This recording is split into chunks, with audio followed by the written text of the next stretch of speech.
What's up, YouTube? So today we're going to do a little Raptor maintenance. We're going to swap out the spark plugs, the cabin filter. We're not going to change the oil because I just take it to my local dealership to get it changed because they sell me that 3 oil change package where you get like 3 tire rotations, For the price, it's a deal. It just makes sense to take it over there and have them do it. And then that way too, it's on the Carfax that, hey, they changed my oil, I've done regular maintenance.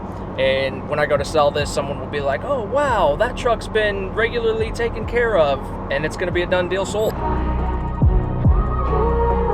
We're also going to lube up the sunroof. I bought this little tube of grease for 30 bucks. Now, I was like, oh, 30 bucks. It looked maybe half the size of a thing of toothpaste. It's smaller than that, so I'm very impressed that I paid $30 for this little tube of grease. But I guess this is what Ford and some of the other places are using to grease up your sunroof.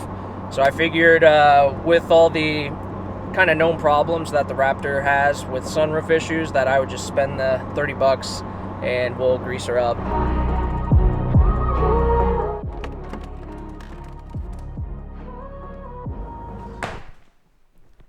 Like I said, everything I picked up was off of Amazon. I went with the Motorcraft SP594s, which is just the OEM spark plug. Now, I guess there's a couple like different iterations of it. I guess they kind of changed it over the years. So the SP594 is the newest stock one. There's a lot of people on the forums talking about how they went to that Ford Performance colder plug, and they say that it's good for if you have a tune, but it's also good if you're stock. I was gonna get them, but the problem was I wanted them for this weekend, and I didn't think this ahead. Amazon had these spark plugs in stock, so I just went ahead and ordered them. It's about to be winter here anyway in Iowa, which means I don't really know if that colder plug is going to help me or not, so it just didn't really make sense. A lot of guys are saying go 15, 20,000 miles before your next spark plug change. So I'll just run these, and then come time for the next new plugs, I'll probably swap out and try those Ford Performance plugs. But for right now, I'm mostly stock. It just makes sense to stay with the stock ones. On those Ford Performance plugs, they're not pre-gapped. You got to gap them yourself. The stock ones, I wasn't sure if they were gapped. I went ahead and picked this up off of Amazon, which is a really cool tool just to gap all of your plugs. The stock ones, which I kind of figured they were already pre-gapped at like 0.30. They're good to go. You don't actually have to gap them, at least the ones I got off of Amazon. I'm assuming that's how all of these are. But this is a pretty cool little tool.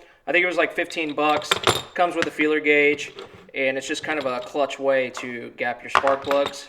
So regardless, I'll just have it for when I do end up going to those Ford Performance plugs. And for the cabin filter, I just went with the Motorcraft cabin filter. It's the FP92. Now this replaced, I think, part FP79. I really didn't find any of the FP79s, and turns out 92 is that new number. If you guys are looking for the Motorcraft cabin filter, go with the 92. And the last thing we picked up was some dielectric grease. I didn't get that from the Amazons. We got that just from our local parts store. Because why, Wrigley? We are professionals. So the first thing we're going to do is, I've got my lead mechanic, Wrigley, right here. He's going to be doing our cabin filter swap today. As you can see, he's already kind of dove into it before I was able to make it with the camera. What's the prognosis? We're going to go ahead and get this junk out of here. This piece just comes undone. I have the carbon fiber piece, but I don't have the carbon fiber package. So this piece is actually a plastic piece with carbon fiber stuck over it. There's another video where I show you guys how to basically add an aftermarket carbon fiber package. I'm not too worried about messing this up because if I do, it's the plastic and not the carbon fiber. The tool we're going to use, this is what I use to put in my Android display. We're going to try and see if this guy works. I would think it does. And just my first initial thought, obviously in the middle, the plastic's going to have more strength. Therefore, you're going to put more pressure and you could potentially break it. So if you do have the carbon fiber package, I would probably start on the outsides because obviously there's going to be less, strength. So on the right side, I found a spot where I actually can get this up. I had to put the camera down for a second, but now that I got my hands behind it and I popped another plastic piece, got that popped, you can see it's just these plastic clips that go into these spots. And then we have 2, I don't know, 7 millimeters, maybe? Wrigley, I didn't get any other socket, so it better be a 7 mil. Oh, what do you know? I was correct. Those out of the way, this is kind of loose, and I'm not going to be able to hold the camera because it's going to take a little oomph to get this out. Same thing, it's just those plastic clips that hold it in. And as you can see, I have one that's missing, but when I open this, it fell out, so it's somewhere over here. So this piece right here, that's where the cabin filter lives. The cover for the cabin filter, it's just these pieces on the left and right side. You just literally pull on that little lip and it pops right off. All right, Wrigley, moment of truth. How dirty is she? She's probably seen better days. Hey, Wrigley, what do you think? Sniff check. So now the new one we got, you're going to want to make sure, like you can see how it says Motorcraft, the arrows are pointing down. You want to make sure that this side is the up side, so these flaps are kind of going to be sticking out like that. You want to make sure it goes in the right way because otherwise your airflow is going the incorrect way. I think you're supposed to change your cabin filter once a year, and this is a 2019. I'm assuming that it might have been done. I think it'd be a lot worse if it hadn't. Cabin filter, check. Good work out of you. So we're going to do the plugs last. I'm going to clean the sunroof, lubricate it, get it all good. It's fine anyway. Like, it doesn't stick. It doesn't make the pop noise. It's been good since I've had it. But this is just a good preventative maintenance. I have winter coming here soon. Like, it just snowed here not too long ago a little bit. So I just think that making sure that this is lubricated over the winter time is just going to help longevity. So mine is pretty filthy. I'm not going to lie. It definitely needs it. So the end goal is to basically try to clear as much of this seal as possible. So you'll pop it this way and then open it, clean this part. What we'll end up using is just a little isopropyl alcohol. I'm gonna just put it on a shop towel, clean that up, get some grease on her. We've got the first half of it done, so now we'll open it up the rest of the way, get the rest of that seal up front, and you can see just how disgusting that seal is. Okay, I've got my seals clean. All of the paint where the seal goes around to obviously seal water, it's dirty, so we're gonna clean that up with a little isopropyl, throw a little of that Krytox on. We should be golden. Okay, we got the glove on, we got the Krytox, and we're just gonna go around and just make it so it's basically shiny. You don't have to go overkill with this.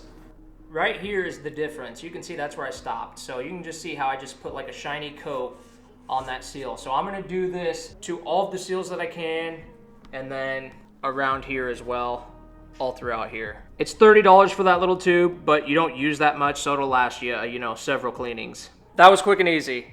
And then just hit it with a rag after you shut it. Just kind of clean up any excess grease you may have gotten around there.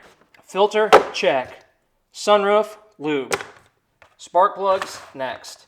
Now the other thing I did pick up, two of these sockets off of the Ramazon, a 14 and a 16. It's gonna use the 16. They're magnetic. Pick this up from the Harbert Freight. Just adapts to a 3/8 ratchet. And I believe you want to be in the 11-pound range. Some people online were stating 11.1 pounds, so I think we're going to shoot for that. Step one, 10 millimeter. Remove these two bolts, and we're going to pull this cover off.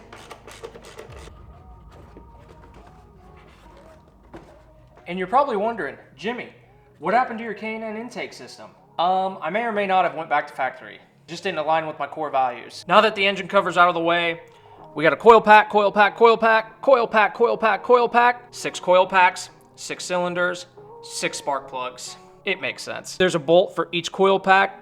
It's gonna be an 8 millimeter. Once you remove that, you can carefully pull the coil pack out, and then you can get access to the spark plug. We'll go ahead. We're gonna get one removed for you guys. And I got too far ahead of myself. Each coil pack has a little harness plug with a white clip on it. Pull this back and then push, and then it'll come out. There's one of your coil packs. You can see there's some dielectric grease on it from one time. We're gonna put a little more on it when we reinstall it. And we're just gonna do one at a time.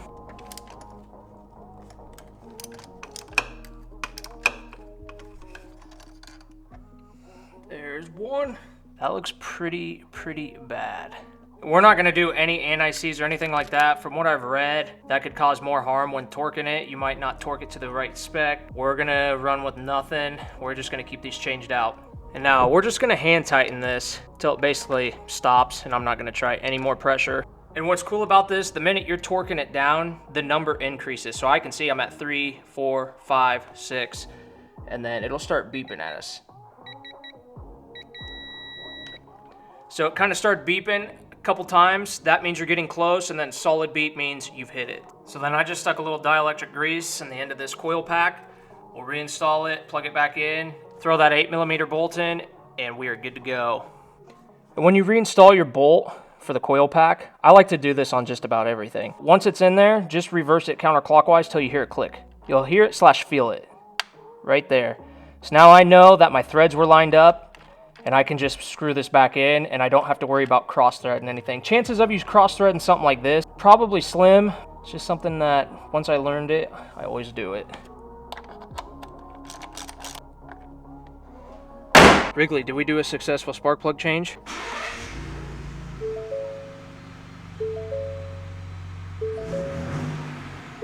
Wrigley successfully sat in the passenger seat the whole time while doing the cabin filter and the spark plug change out. He's a trooper. Now go ahead and drop this video a like, because I just saved you guys a bunch of time, because to do a cabin filter, spark plugs, and to lubricate your sunroof, it would have taken you guys at least 3 different YouTube videos, probably ranging in the 10 to 12 minute range, and I just summed it up in one whole video. So that right there should be a like alone. And me and the Wrigley man, we strive for 5-star service on this channel, so anything below that is failing. Go ahead and drop down in the comments below a 5 so we know that we are exceeding expectations here. And if you guys have any questions in the meantime, let us know. Peace.